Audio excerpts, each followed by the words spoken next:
gonna say the word lawsuit currently going on. I mean, you gotta take a look at that because Christina has allocations for certain things, but Newark Charter School and the other 14 charters wanna grab at that. I mean, who's right? I don't know. I'm assuming Christina is, but maybe Newark Charter School does have a point. Maybe they should get some of those funds. I don't know. But the way it's being done is so disruptive to education overall. And when you have that making the headlines, that's really bad. It just gives Delaware a really bad impression. I mean, if I were another state looking at Delaware with all the stuff they have, it's just insane. Just from within Christina, the most recent referendum, the one that passed, your assessment is, as Tony said, spot on. You have an us and them. And that's not, in reality, it's not how it is. You send your kids to Newark Charter, I send my kids to Keene Elementary. They're both public schools by law. My kid comes out of the Christina School District and is going to enter the workforce. Kid comes out of Newark Charter, they can enter the workforce, they're going to enter the workforce too. You're paying for the future, no matter what public school you send your kids to. The way the funding goes to each of those public schools, that's a whole other discussion. But the idea, and we tried to push this, I guess successfully because we passed the referendum, we tried to push the idea that this is your future. You know, there's 36 buildings, 36 schools, 15,000 kids in Christina School District. There's 5,500 more that live in the district but go to a charter school. So those 20,000 students are your future, no matter where they're getting an education. And it all comes out of your property taxes. Your property tax doesn't see that my kid goes to Newark Charter and my kid goes to Keene. Your property tax goes to education, period. And that sentiment just it's not there. It's not as prevalent as it ought to be. And we got bludgeoned over the head with it many, many times, interacting with the general public at town halls, surrounding the referendum when we were out there, just trying to push that message out there. We're all in this. This is a community, whether you want to agree with that or not. It's one community, one state, and there is no unified plan. Nobody's congealing together to push everything towards a common goal. Well, John, and then you. Okay, two items I want to address. One, I think the word you're looking for, Tony, with charters is, and the law is insistent on this, and it's not being held, that they're replicable, that the innovations is replicable. You cannot have a replicable atmosphere if you're talking about a less diverse student body, number one. That's important to know. It's also important to know that, yes, they're all our kids, but the fact of life is that we created, under the guise of school choice, a separate system of education. That is manifested very seriously by the fact that we have a performance fund exclusive to charters, that we have a minor cap improvement fund, that new charter buildings are getting upwards of $1.5 million toward a minor cap, while the other 10, 11 million is being spread throughout the state so that Pulaski could buy a jar of bleach to cure their mold problem in a 100-year-old building. There is an unfairness here. And I wanted to actually address the weighted foreman. My first run for office, one of my platform planks was a weighted foreman distributing one for the average normal student, a 1.5 for an impoverished student, a 2 for a special needs student, and it would be like that. But it was based, and the premise is valid, that we should have that kind of a weighting fund, but it cannot be based on a system where, since 2008, every year we consistently deprived from our school budget, our public school budget, over $43 million of cuts that we instituted in 2008. And every year that builds up. We cannot have a weighted funding formula if you don't have adequate funding for the existing program. Do you have a weighted funding? That's the answer. But you can't do it at the expense of the other one, because we're already scraping the bottom of the barrel to educate the children, even the ones that aren't needy. So how do you apply extra money and you take it from them? You don't. You apply extra money, but you get it. Now, that goes back to reassessment, and it's very cowardly, but it also goes back to the way we've passed budgets in the past, where we've given money away, and we give it in a favorable way to schools that aren't bearing the same burden that the Christina district has had foisted upon it. And I use that just for the Christina because it's the most obvious one, the non-contiguous, the high needs. The fact that no matriculating high school senior in Wilmington can even apply to Newark Charter. This disparity has got to stop before we can address the needs of our children, and we have to stop that quickly. We can't wait to address that. But this inequity here has to be addressed first and foremost, and there has to be restoration of money. And I don't mean more money spent because we grow the Department of Education by 10 positions to fulfill race to the top positions that were created with federal money are now being paid for with our taxpayer money. That is not the answer to this. And that's what this administration has done. And I know that I've seen throughout this state an anti-charter. I'm not anti-charter. I'm anti-charter the way it's being done. I'm anti-charter law that allows a 5-mile radius to prohibit children matriculating that come to the other 3 schools, the only available high schools for those kids within the Newark City limits. And I do object to the fact that there's a lottery system in place that allows 12% impoverished children in that school, or 8% impoverished children, while it's 45% the average in the 5-mile radius of the other schools. I can't sit silently by and let that happen. And that's what's being promoted down there. When I argue for the 10th time against the transportation money being kept by the charter schools in excess, even though the law says you can't, the answer Brian Bushwater said to me, we can't take that money away from charters.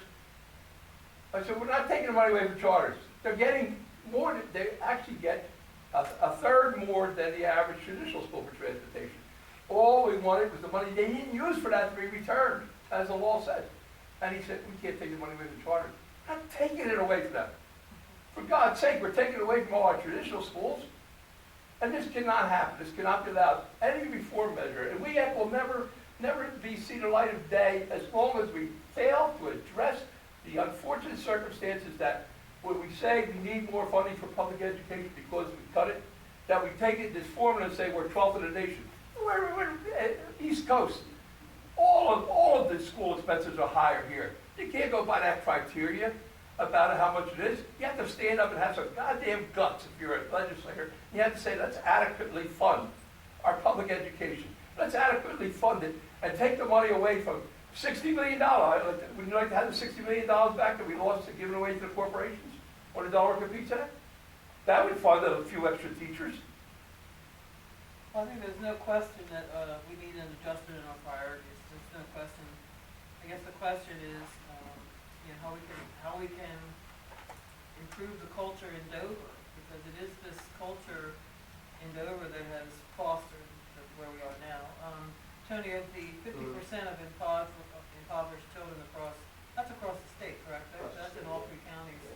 It's maybe more percent in Wilmington, but it's definitely a problem. Actually, the highest, if you break it up by county, By county. the highest proportions are in Sussex County. Yeah. You break it up by city, I think Wilmington is at, I recall, we're at 33, but second is Dover, we're at 31.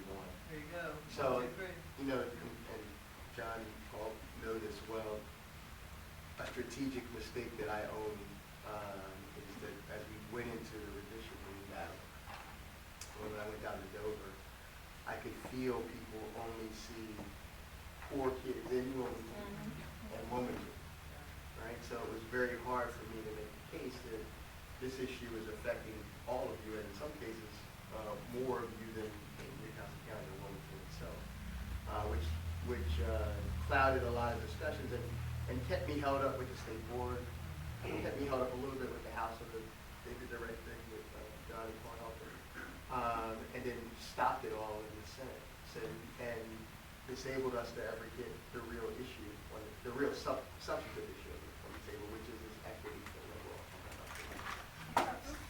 So hopefully, Hope that was a bad sign. hope that's not a sign. So That's hopefully, an equity problem going on. I'm trying to build a bigger, broader coalition along those lines as we go into the next term. You know, I'll get to, what's your name, Melissa? Christie. Christie, I'll get to you next. Well, I'll get to you now, because now I just talked myself out of remembering what I was gonna say. Go ahead. Well, first, thank you to Paul and Ron for being here, and I wish I need whatever you have, and I'm so passionate talking, but, I think part of the issue, and this also speaks to your point, about, the community, is that, I mean, you look at this issue is so important to me and to people in this room, but there's only us in this room, and how many people do we have in the Senate, and how many people are in the House that are not here right now? And then we have two who we know, you guys are, education is important to you, this is an important topic, you want to fix it, you see the problem, but there are other people who are putting their time and effort into other things, when really at the base of so many problems is education. And so I was recently in a presentation where we were talking about what a smart community is. Smart communities in Delaware just did a smarter community thing in 2012 or something like that, going into downtowns and repairing them and making them better. And this woman, lovely woman, went through this entire presentation, and at the end, all I heard about was power lines should be under the street because they're not pretty, and parking lots should be smaller, and we need more shrubbery, and people should be able to ride their bikes. And so I said to her, what about education? Because you can build up Bethany, and you can build up Lewis, and you can build up Wilmington, but if you go down 95, and you see where it's being built up downtown, and you see the other side of 95, there's a stark realization that the money is going to the wrong place. It doesn't matter how pretty it looks, it doesn't matter where your power lines are, and it doesn't matter how many research studies you do into seeing what beautifies a place. If you want people to stay here, you need to focus on education. Because people coming and living in downtown and enjoying the riverfront are going to leave when they have families with kids.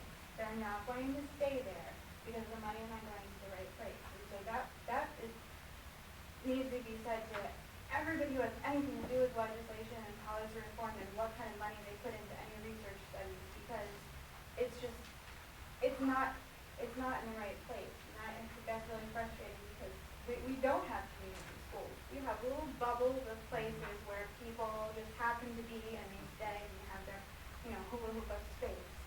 And they don't see past it. And I don't get that.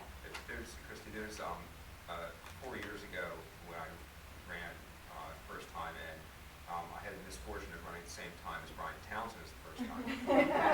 I remember I went to the Civic League event and I thought I did really well. And then I went on the blogs, of course, that night to see how I did. And they said, he was the second best person there. But one of the things that Brian said in 2012 when he was running, and it touches on Catherine's comment of, each of us came through schools, right? We're all educated to some extent. And all of us, I think, have very high opinions, relatively high opinions of the education we went through. But Brian said, education's different, but here's how it's different. It's been sliced and diced. If you look at, he goes, growing up, my community had 2 schools that fed, the parochial school and the public school, and that was it. Okay? He goes, any community in Delaware right now, certainly Newcastle County, feeds 7 different schools. Okay, and you've got the choice, you've got VOTEX, you've got charters, you've got, and the parochials, and you have all these, magnets and all that stuff. So you've lost that community. So you have a very incomplete community because of this choice on steroids of education. And that's tough toothpaste to get back into. Because again, I think it's that parents' priority of their kids' education is the third rail of politics. It's not Social Security at a state level. At the state level, it's that parents' kids and where their schools are. And that's where we need to, as statewide policymakers, we need to do the best policy for our state. Either we need a whole bunch of dollars or we need to create losers, okay? I don't know how either path is possible under the current structure. I just don't. And that's where I gotta say, I'm sort of hoping the courts come in and say, you guys have to change. Because I don't today, I may get optimistic again by January, but November, okay, right now, it has nothing to do with the election. I don't see the light at the end of the tunnel. I'm hoping that Tony will find it for us and share it with us. No pressure. I mean, I agree, and this is meant to augment what Representative Albeck said. I think it goes both ways, so I think, the more well-to-do of us make the best educational options, choices for our children that we can afford. And some of those folks who don't have anything at all. And you see that, in my view, in the inner city charters. Right? So think about the number of charters that have closed, Prestige, Wilmington, et cetera. I've talked to a lot of those parents, and you know what they say? Most of them say, we know we probably aren't getting the best education, but at least at those schools, we believe those teachers, those administrators care about our kids. That is an awful choice to have to make. It's an awful choice to have to make. And when I talk to the charter schools, I say, look, Wilmington charter, for instance, when Marion closes, shouldn't you be over there trying to help them out? Like, shouldn't you try to bring some of your pedagogy to those institutions? And while they, they'll say we try to do that, et cetera, I don't think there's any real association between those folks. So even in the charter community, you have this two-tiered system where, today we're talking about Newark, right? But there are lots of high-need charters out there too that are struggling just like the traditionals. And by the way, not always, some Coomba, for instance, is doing pretty well. But some are failing their kids. In the same way the traditionals are, and we're not helping them either. So it just seems to me, to Representative Bombeck's point, that if we don't have a radical shift in how we think about this, which I believe could start with a plan. Just that. We have a Department of Education, my view is they should have a plan for how we educate public school kids. If you could just do that, that would be useful. For Delaware, that is radical. I think before you have a plan, though, you have to have accountability, and not for students and teachers. I mean, over the summer, the guy Jack Wells, he created the state, he got breakdowns of expenditures for every single school district and stuff. He sent it to me, and I started making all these graphs. I mean, you have these state allocations, like, it could be like landscaping and then, yard work. And they're two different things, so there is no way to accurately assess how the funds are going to students. And it just, we need consistency with that. We need to see exactly where the money is going in every category, I think, before we can make a plan, because if we don't know that that money is going to where it needs to go, and let's face it, it's going on in every district, every charter. If we can't figure that out, any other funding decision we make is going to be worthless, because those funds aren't going where they need to now. How are we going to add more to it? I'm not sure that's going to happen.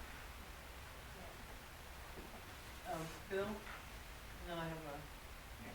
Quickly, you guys seem to have this interpretation that property reassessment will make a dramatic difference in one respect or another. It's an enabler. It lets you go into the next room. It's not the next room. It's not the end all. Right. It's a prerequisite. Well, as soon as you complete the process, it's a revenue neutral Right. evaluation. Right. So, and what is more likely to occur is it'll be less demand on industrial property and commercial property and more demand on residential property. So you're upping some segment of the residential housing on post reassessment, and then you're going to turn around a couple of years later, 4 years later, whenever it might be, and say, oh, by the way, we want to put another referendum through. That faction that saw the increase in the property taxes just through the reassessment alone is going to be upset when you're coming back, taking a second bite at the apple. So, and the people that are most likely to see the biggest increase in property values are the ones out in the suburbs that have extremely low property evaluation. We've got a deep six of referendums. And I mean, I understand how critical that is. I understand how radical that is. But when you had communities having one parochial school and one public school, you can do a referendum. But when it feeds 20 different schools, referendum does not work. You don't, it is a tool for a different time than today. It is the wrong tool, it's an anachronism. Tell them that the people that have kids in charter schools, the amount of dollars that are transferred from Christina School District to Newark Charter are based on the assessed value per student. That communication was done. It was. We did that. And Over it and was over part and of the over. reason behind And the then success. it was like this, blah, blah, blah, blah, blah, blah. It was. passed. It passed. No, they wanted it to pass. I've actually heard from Newark charter school parents that Greg Meese wanted it to pass. He wouldn't come out and publicly support it, His because he board did. wouldn't let him. What if the General Assembly just implements Last, an additional unit last you checked, the evaluation? General Assembly doesn't listen to John Neal. That's a joke. Put it out But, there. but they have, you know, a needs qualification unit that they're gonna add into the calculation in the, based on the percentage of students that qualify for free and reduced lunch, additional units are earned into those individual programs and just tack it on top. That's closer to mine. But I still see that as an incremental step, not the end game. No. We get, The end game's You gotta great, plug up and the it's dike somehow. completely different from what we do today. I mean, you look at, for instance, you look at, let's add factors for ELL and for special needs. Right. Okay, well, all you're doing is you're saying to the local, no, wait, please. All you're doing is you're saying to the local district, oh, you guys have to pitch in a bunch more. Okay, they're already, by definition, because of their high ELL, they don't have the resources to do that. Okay, they don't have the tax base to do that, and we've got a frozen freaking equalization thing. There is dramatic. You need to have something that says the state share is greater for a low tax base area, and it's smaller for a high tax base area. Boy, that's being popular. For how many legislators are based in Red Clay, and how many of them are in leadership positions? I don't know how we get there. I don't know how it goes today, but when I was on the board, Red Clay and Brandywine was sending money out of their tax base to Christina and Colonial. Well, no, It's it's the not other how way we around. think now. It's flipped over. Yeah. Colonial's a net beneficiary of the tax pool. Christina is a net loses money out of the tax pool. Red Clay also loses money. Brandywine is closer to even keel, but they still get it. Yeah. So that is sort So of essentially, Christina and Red Clay are sending the Colonial, Brandywine's sitting flat. sort of sitting flat. Yeah, but they're making out. They're on the positive side. And of that that's a total equation. shift. Yeah, and Yeah, that's a that total is. That's a shift complete- from when we were on the board. My last issue would be about the statewide property reassessment bill. It's obviously gonna be uphill. I keep hearing that a strong symbol is having a beach house somewhere in Sussex County or along the bay. You know, that's the big thing. And what I'm hearing about reassessments is the pushback has been that these people with a second home have been really the people who have been stopping it. So, does that sound about right? That, Get a lot of DC people coming in and buying these Yeah, houses. and New York, Yeah. Or So buying them when you get people out of state, tax-free. Delaware, property taxes are nothing. I think they're gonna wanna, But I mean, they wouldn't have a voice in the General Assembly so much with them. I mean, through different venues, lobbyists, and whatnot, I'm sure. I'll just remark on that. There was someone I have high regard for, a colleague of mine, who's since retired. And when I brought to him a reassessment bill, he said, John, you know, I have a place in Lewis that is taxed at about $200,000, is worth about $1.5 million. right on the line. And he said, so don't be insulted by this person, I'm not letting you go through with that, you can go. There are, in Delaware, the flaw with Delaware is that it's so small that it can be controlled by so few. And the so few wield a more of a special interest for themselves than is healthy for a democratic government. How do you address that? What I do is I go to the radios, I go to papers, and I expose it. And then I expect the public to come back and say, hey, yeah, I like what he's saying, or I understand understand what he's saying and get angry about it. It's not some kind of self-serving attitude I have to become the enemy of everything, you know? You know, corporations don't like me, Blue doesn't like me, the charter schools don't like me. I'm not trying to be disliked. I'm trying to draw attention to the root cause of the problem in Delaware, which I believe stems from the fact that it is a culture of selfishness and a culture of empowerment that they don't want to relinquish any power. So the status quo dominates, and it can't be allowed to happen like that. And I'm getting too old to hope that I'm going to see a successful conclusion, but I'm going to stay on this earth till I do, and the hell with it. Al Massetti, when he had transitioned from newspaper to radio, kept saying that he was going to do a Excel spreadsheet on who in government, elected officials or powerful in government, had spouses or kids or cousins or aunts or uncles placed in some kind of bureaucracy. In other words, the best perk of the state official in Delaware is giving out jobs, and he never did it. And I was like, you're in a position to know. So I guess that's something that we could do, is try and fish out who of our elected officials and powerful in Delaware have that second home that they're trying Go to. to mockety.com and Well, it would take some work, but those are the kind of things I think that is part of this mechanism of exposing, these flaws and the source of some of these flaws in our functioning. Because I totally agree with you that we have a very, very small state and a small sometimes I call them the high Democrats, but that's a whole different subject. One of the challenges is that the statewide reassessment is a revenue neutral issue, and it's tough to do, and we don't get any dollars out of it. It just enables us to then do some further stuff. Because it's just an incremental piece towards a solution, it's hard to get the political capital, including public ire, behind this that in and of itself doesn't do anything. Well, Paul, you don't have to keep it revenue neutral. That is the best suited program to get support, and everybody having the third get more, the third get less, and the third stay the same.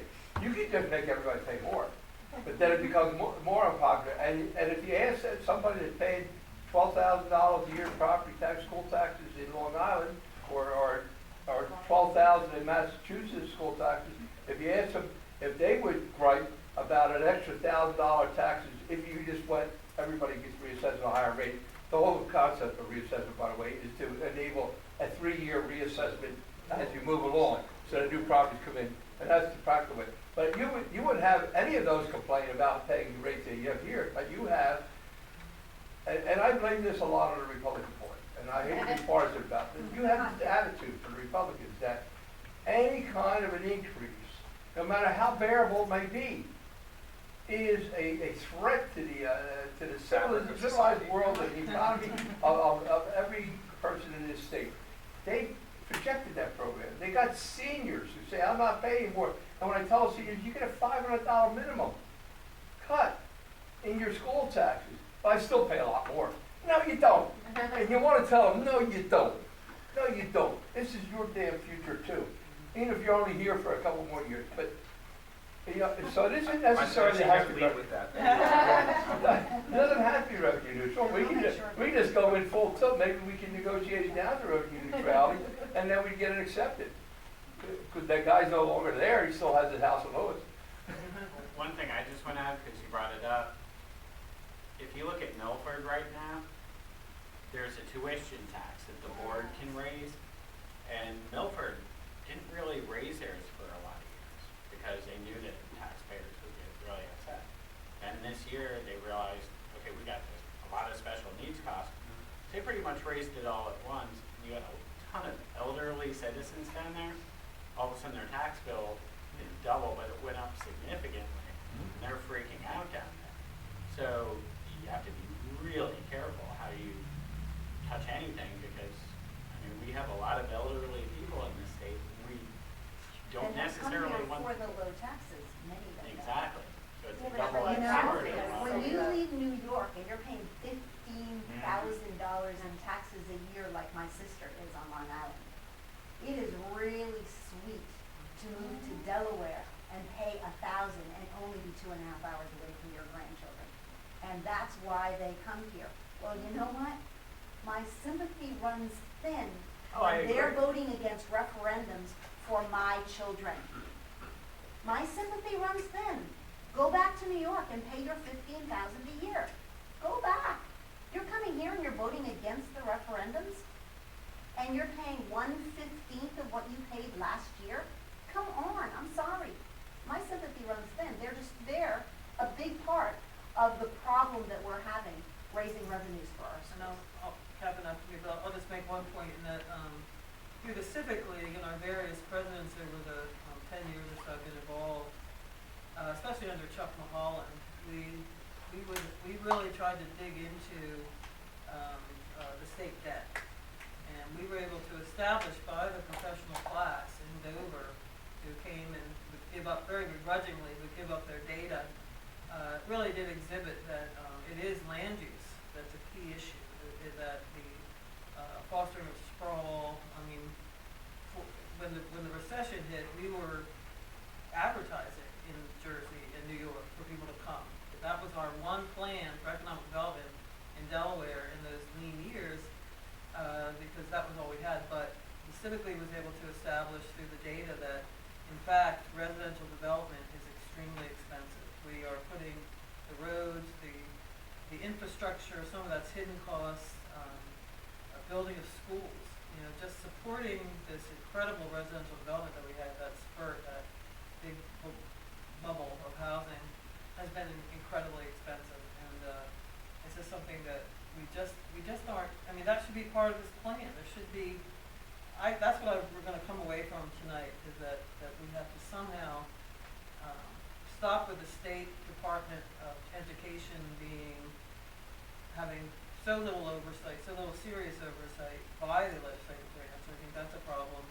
They tend to like these programs that are incentivize people, but to me, they're sort of competitions where we are picking winners and losers, and I really resent that. I think that if we have monies for children in schools or teachers, that there shouldn't be a competitive, that some win and some make out. And I can understand pilot studies to get things rolling, but I really don't think that's appropriate.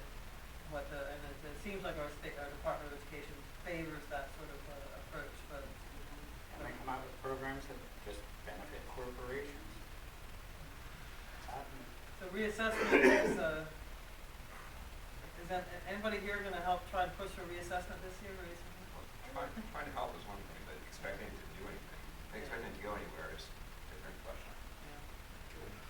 Tackle it at some point. Can't continue. I do hear more and more people on both sides of, I have friends I live in Wilmington, I get friends from various sports and friends, well, it's okay, as long as it doesn't affect me.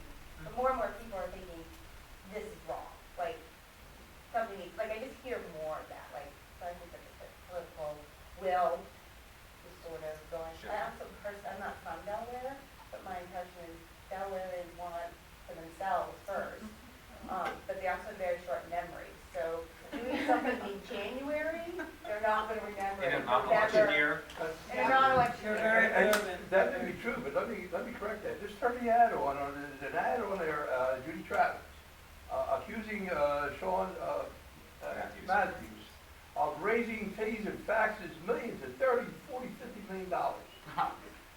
And this is the kind of attitude that permeates and registers with the vulnerable feeling person who wants to do what's right. They feel that there's going to be a threat to them. Hopefully, he'll prevail, and then I'll once again, bring my progressive tax brackets in a non-election year, and hope that I can convince everybody, look, they all survived. You know what I mean? But if we lose one of those, because of that kind of unfair and negative campaigning, which is not based in fact, but based in a fear that your voters are going to abandon you, that's going to temper all the enthusiasm or all the courage that they might want to muster to do that. And so I see and I feel the angst, but I'm fortunate. I live in a district that said, tax me more if it's going to make it better. You know what I mean? They don't come in and say, hey, You raise my taxes tomorrow? I But they- have people who do say that. Hey, there you go, Paul I love lives the in a 23rd. similar district to mine, but it's still not inexcusable, it's inexcusable to say that that is going to keep me from having a dialogue and movement forward on what's necessary. We ever want to do it, we have to have a reassessment. We can never afford it. I've had people say to me, do you agree, I think it was the Delaware Business Times, and I answered their question because they were like completely ridiculous, but do you believe that should be a separate? There should be, I think there should be a separate Wilmington school district. Well, no. Don't they understand there is not a supportive enough under the current system, tax base, to support a system? So, I mean, you can oversimplify this stuff, and that's what happens down there. And I'll be honest with you, Paul knows this too. And I refrain from saying this. It's close to saying it though someday. When I hear the argument about downstate, Sussex and Dover and all don't want to be paying for the consequences of Wilmington Code. I will tell you right now that if you look into their hearts, into their souls, you're not seeing that statement being made about poverty. You're seeing that statement being made about race. And anybody who wants to challenge me on that, I'll take a polygraph with them and I'll make the accusation. I want them to pass a polygraph. That's not what's on their mind. When you have the David Dukes down there, when you have, is that his name, David? Tim, I think. What's his name? Tim. Tim, good, David, same difference. You have these clowns down there that don't want to support an initiative that helps, and people have said it, that helps the entire state, all children of the state. You have that, I have one reason. Why are you doing that? I know what I'm concluding is the reason, because you're not speaking to it. And that is something that has to come out in the air too. It can no longer be done under a cloud of some kind of a political distraction. Here's what I don't want to do because I'm worried about my seat. I'm worried about my constituency. I'm worried. No. If it's wrong, it's wrong. If it's morally right, it's morally right. That's it. So hopefully we can work to get the message out. It's very compelling. This is a tri-county problem. This 50% spread out over the poverty. Take the issue of race and turn it into one of poverty. If that's really the question. I mean, I know that the further south you go in Delaware, the more racists you're going to run into. That's a fact. I've certainly Well, you'll personally still find high proportions of African Americans and immigrant populations, probably the fastest growing in Sussex. And just as a point of fact, Delaware has one of the high proportions of African Americans in the country at 22%. So I think John's point is right. I mean, again, I've been talking about this for 2 years now, and you don't have to go down, you don't have to go below the canal to feel like this black man, this good black man, is talking to some folks who have some sense that there are some racial concerns that they're not quite comfortable with. That's a true statement. Tony, it's been at a Red Clay School Board meeting on the record, and they were talking about changing the busing patterns of feeding into the schools. Where they used the phrase, we don't want those students or those people in our schools. We wrote an editorial on They this. don't, they don't really start for a reason. Yeah. You haven't seen it, watch the John Oliver thing on the school site. Yeah, Yes, I just watched yes. the other day. So good. Just real quick, as we're talking about, an upstate versus downstate, the district in, I refer to it, financially speaking, as Sussex County's Christina School District is Indian River. They mirror Christina School District in the amount of low-income poverty, ELL, special ed, Indian River, and that's not up north here in New Mexico County. That's about as far south as you go in the state. It is a statewide issue, and it's real. Poverty is real up and down the state. But what you don't have there, Brian, as you know, is you don't have a set of schools pulling some of your lowest need students out of that population. Yes. So while they, in their public schools, have the same population as Christina's, almost all their parents support their schools because all the parents know that their kids are in those traditional publics. I think one of the worst things about choice was that, when we were growing up, when my kids were growing up, my kids were advised. Something terrible happened. You'd have 10 parents call that night and say, what the heck do you think you're doing? You're not allowed to do that. We don't want our kids treated that way, and blah, blah, blah. That was in the days when New York was us too. Now, and I feed to schools, and I have 17 kids that are across the street at West Park or at North Charter. Now, if a parent gets upset, they pull their kid out. Instead of fighting and saying and demanding what they want, instead what they do is they leave. And that's, I think, the biggest problem with what Choice has created. You can leave. And sometimes you need to stay and fight for your kid and for the rest of them, you know, because you can change the cultures in schools. You can change negative things happening in schools. You can change teachers in schools. If you stay there and go, we're not putting up with that, you can't treat our kids like that, or you can't do this, or you can't do that. But they don't anymore. They leave. Having been So through hard. that in a charter and a district, as a parent, speaking for my own son, I can say, There are repercussions. there's repercussions, but you can fight so long that you're gonna hit that wall at some point, and at that point, usually the school wants you to leave. So it's not But they always a didn't have case those- of the parents But if the choosing school to didn't leave. have those choices, they have to work with you. Because, yeah, now they want you to leave because they know they can get you to leave too. But 20 years ago, there was no place else for you to go, they had to be Yeah. with you. And when you were Yeah. going to the school board saying, that, every single month, the school would go, what the hell is happening in the school? That I have 15 parents coming and complaining at the school board meeting, and that doesn't happen. And that doesn't happen anymore. Because, yeah, you make it negative enough, you can get them to leave. So we're gonna have to wrap up, because we're a little bit past our time. Does anybody wanna give me just give me a word of, what we should go away from, what, Confusion? Give us some hope. give each person take just a, The arc of the moral universe is long, but it heads towards justice. that's positive. I've heard that somewhere. Kevin? We have to find a way to untie a Gordian knot. This is good. Brian? Tony, that's 30 seconds. I will say that opinions on this matter are shifting, and that there are more people who are willing to speak up and say, you know what, this is a problem needs fixing, how can I help? They are out there. We encountered a number of them during the referendum, all 3 times. It's changing, we just need to keep pushing it to change. Positive, yeah. Tony? I would just say our work didn't start 2, 10, or 20 years ago. And I do think that progress has been made, and the fact that a lot of us are beginning to know a lot of the folks in the fight. The fact that we're not going away, which has happened in the past. Folks have waited us out. The fact that we're not going away gives me significant hope for the near future. Very positive. All right, well, let's give our panel a round of applause.